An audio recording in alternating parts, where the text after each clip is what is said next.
हाथों को उठाते हुए नाराए रिसालत, नाराए रिसालत, नाराए हैदरी मत कहो के बनाए जा रहे हैं, मौला अली दिखाए जा रहे हैं, फलक नीचे नजर आने लगा है, अली इतने उठाए जा रहे हैं और दरे जन्नत से रिजवान ने पुकारा, अली वाले बुलाए जा रहे हैं। पूरी मोहब्बत के साथ नाराए हैदरी, आस्ताना आलिया बड़ाली शरीफ। एक सैफल मुलूक दा जिक्र करके वक्त लखा मलूका नू पा गए आए और साईं दमड़ी शाह दे प्यारे आ तेरा जीवे सैफ मलूक साडे दीते तरसन दीद नू ते साडे दिल झूठ दी हुक सानू गुड़ती दे दे सुखन दी ते साडी कर दो पाक जबान सानू बुक्कल विच लपेट के हुन बख्शो इल्म गयान। हाजी गुलाम कासिम साहब रहमतुल्लाह अलैह, उनके हवाले से एक बात आपके सामने रखूं। हम औलिया अल्लाह से फैज लेना जानते नहीं। फैज लेने के लिए हालात बनाने पड़ते हैं। हजरत बीमार थे, रावलपिंडी में मौजूद थे, तो सवाक और मर्दान की सरहद पर एक इलाका है, वहां के किसी आदमी को पता चला कि बाजी मियां गुलाम कासिम साहब ऐसी हस्ती हैं कि वो जो दुआ फरमाए कबूल होती है। तो एक बंदा खुश्क साली का मारा हुआ, उसके इलाके में इतनी खुश्क साली थी कि मीलों दूर से पानी भर के लाना पड़ता था। वो इनकी खिदमत में हाजिर हुआ, उसने अर्ज की, हजरत ने फरमाया कि मैं ठीक हो गया तो आपके इलाके में चलूंगा, वहां दुआ करूंगा, अल्लाह आपको पानी देंगे। फिर कुछ अरसा गुजर गया, दोबारा वो आया तो किसी ने बताया कि वो अस्पताल फिर दाखिल हैं। वो शख्स उनके पास चला गया, हाजिरी दी और अर्ज की, तो हजरत ने फरमाया कि अब तो मैं कमजोर और नईफ हो गया हूं, इतना लंबा और मुश्किल सफर करने से माजूर हूं, आप जाएं, जाकर एक सदका करें और दुआ करें, जहां आपको जरूरत है वहां से अल्लाह पानी देगा। वो चले गए। आदमी लालची होता है, उन्होंने अपने घर के करीब बड़ी आबादी थी, मीलों पर फैली हुई घनी आबादी, तो उस आदमी ने वहां अपने घर से सदका किया और अपने घर के करीब पथरीली जमीन को खोदना शुरू किया। अल्लाह रब्बुल इज्जत ने वहां से इतना चश्मा दिया कि आज वो सारा गांव का गांव उनसे इस्तेमाल कर रहा है। एक और वाकया इसी तरह का छोटा सा, मैं मुजफ्फराबाद डिग्री कॉलेज में तालिब इल्म था, वहां से शेरी सरकार दुआ के लिए आया तो देखा कि बाहर सबज अमामे में एक शख्सियत तशरीफ फरमा है। मुझे ये ख्याल आया कि ये हमारे बाजी साहब ना हूं।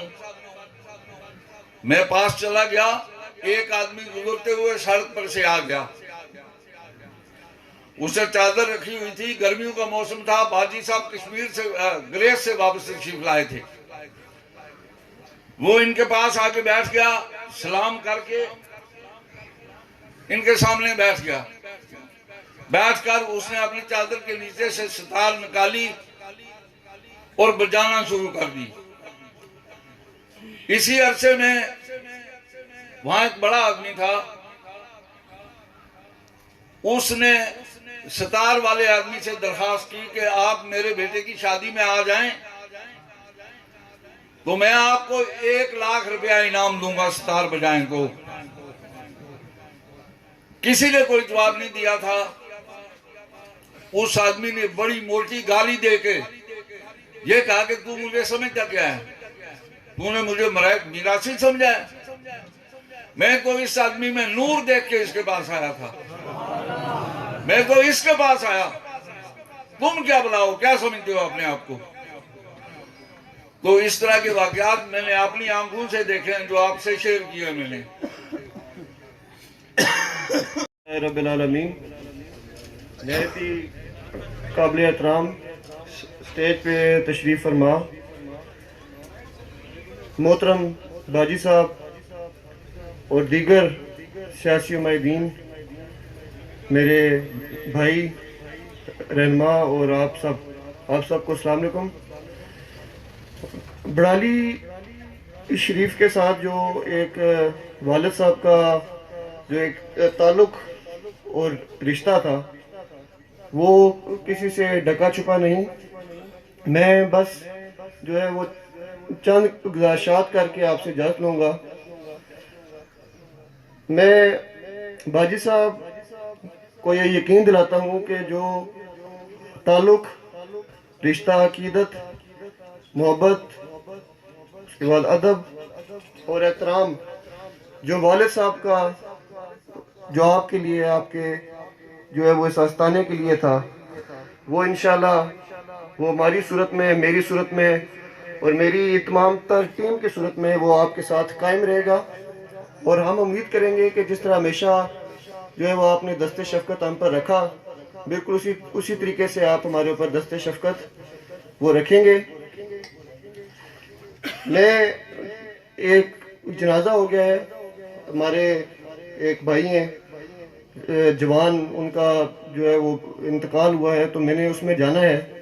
तो मैं बाजी साहब से जो है वो दरख्वास्त करूंगा कि आप हमारी हाज़िरी वो कबूल कीजिएगा। तो इंशाल्लाह ये जो ताल्लुक़ और सिलसिला है ये इसी तरीके से कायम और दायम रहेगा। बहुत शुक्रिया। प्यारा मनसब थारा भर अब्दुल रहमान बाजी, थारा तौर तरीका पर चलन आला हर एक की करे पहचान बाजी। थारो चुगोया बाद तैशाद रह गो, असलम जफर गो है बयान बाजी। सल्ली अला रसूलिल करीम। अम्मा बाद, फ़ौज़ बिल्लाहि मिनश शैतानिर रजीम, बिस्मिल्लाहिर रहमानिर रहीम। आज के इस पुरवकार और इंतहाई खूबसूरत उर्स मुबारक की तकरीब के मेहमानाने गिरामी साहबजादा बाजी अब्दुल रहमान साहब, सज्जादा नशीन दरबार आलिया आज़ा, साहबजादा मियाँ मोहम्मद जुनैद कासम साहब, सज्जादा नशीन दरबार आलिया रियान शरीफ, मौलाना अब्दुल रज़ाक चिश्ती साहब,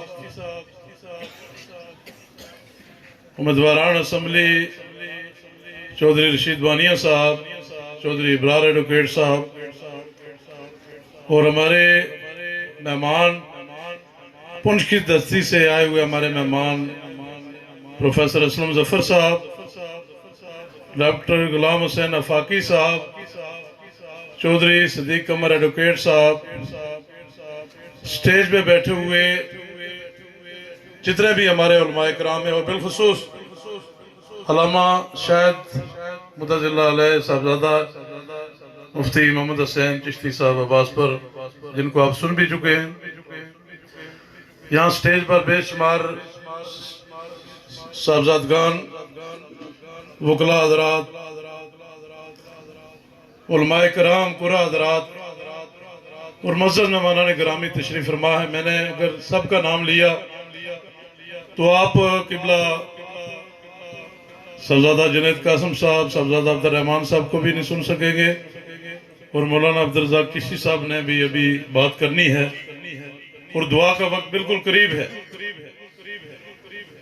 आज हम और यहाँ की इंतज़ामिया का मैं मकबूल गोरसी साहब, चौधरी साबर साहब, चौधरी सजाद साहब, महफूज साहब, हाजी सदीक साहब, जितने भी यहाँ की बड़ाली की और जितने भी राजा मालिक साहब, राजा जुल्फ़कार साहब, हफीज़ एडवोकेट सब जितने लोग हैं, हम खुद इंतज़ामिया के लोग हैं, क्योंकि ये हमारा अपना घर है और यहाँ से जितने भी लोग यहाँ इस मज़ार पर आए हैं सब अपने दिलों को साफ करके और यहाँ से किबला बाजी मियाँ गुलाम कासम रहमतुल्लाह अलैह के मज़ार शरीफ से आप अपने दिल की जो ख्वाहिशात हैं वो दुनिया की आजात हो या अपने आखिरत को संवारने की आजात हो, यहाँ पर अल्लामा रब्बानी साहब ने भी अपने बहुत खूबसूरत एक बात की कि अपने बुजुर्गों का, अपने मौसनों का उनकी जिंदगी में कदर करना सीखो। मैं ये गुजारिश करूंगा कि उन्होंने जिस बात की तरफ तवज्जो दी, आज किबला बाजी मियाँ मोहम्मद कासम रहमतुल्लाह हम में मौजूद नहीं है, किबला बाजी मियाँ गुलाम कासम रहमतुल्लाह हम में मौजूद नहीं है, और हमें इस बात का एहसास हो रहा है कि शायद हमने उनकी जिंदगी में उनका ख्याल नहीं रखा, उनसे उस तरह मोहब्बत नहीं की, उनकी खिदमत नहीं की, और इसलिए हम अपने दुनिया के मकासद में और आखिरत के जो अखरवी मकासद में शायद हम उस तरह कामयाब नहीं हो सके। लेकिन ये हमारा ईमान है कि अल्लाह के वली जो हैं वो उन्हें मौत नहीं आती, वो जिंदा हैं, वो जिंदा रहते हैं। उनके कबूर, उनके मज़ारात जो है वो फ्यूज व बरक़ात का मंबा, मरकज और महवर होते हैं, और हम उनके मज़ारात पर जाकर अपनी दुआएं, अपनी इल्तिजाएं रखते हैं, और यकीनन उनके कब्रों से भी हमें फायदा होता है।